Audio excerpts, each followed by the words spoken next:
The German international broadcaster Deutsche Welle is turning 70. This birthday comes at a time when in many countries, freedom of the press is under attack, just as it was during the Cold War. In northeastern Congo, on our way to a community where thousands of internally displaced people have fled violence between arms. DW delivers unbiased information to people around the world.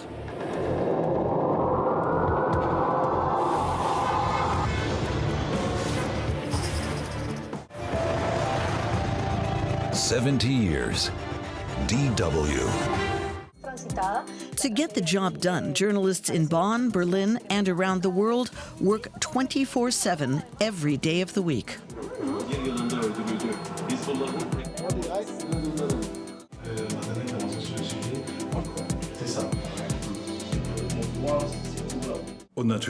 We realize that carrying out our task has become more important these past few years.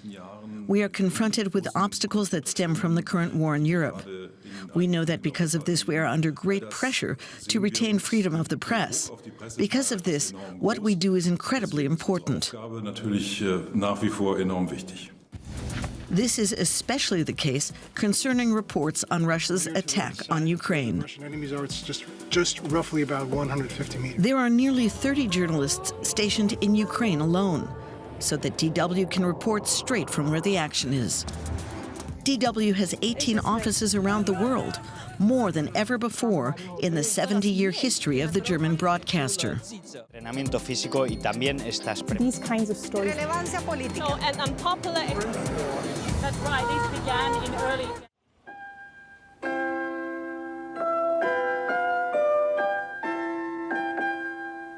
Hier ist die Deutsche Welle. On May 3rd, 1953, DW launched a German-language program on shortwave radio. It soon offered shows in other languages as well. DW also began broadcasting in Asia. And listeners on the African continent could soon choose from a constantly expanding palette of languages on offer.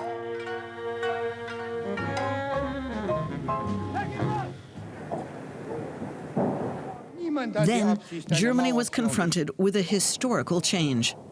The Berlin Wall was erected in 1961. The division of the world into Western and Soviet-influenced countries was set in stone. In 1965, DW launched a new broadcasting operation in Kigali, Rwanda. The voice of Germany was heard around the world, from across the African continent to Asia. Then in 2015, DW stopped broadcasting via shortwave radio. Media began to change.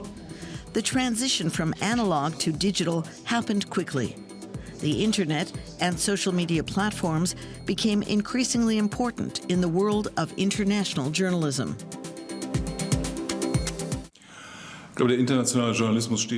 I think that international journalism is on the brink of a great challenge.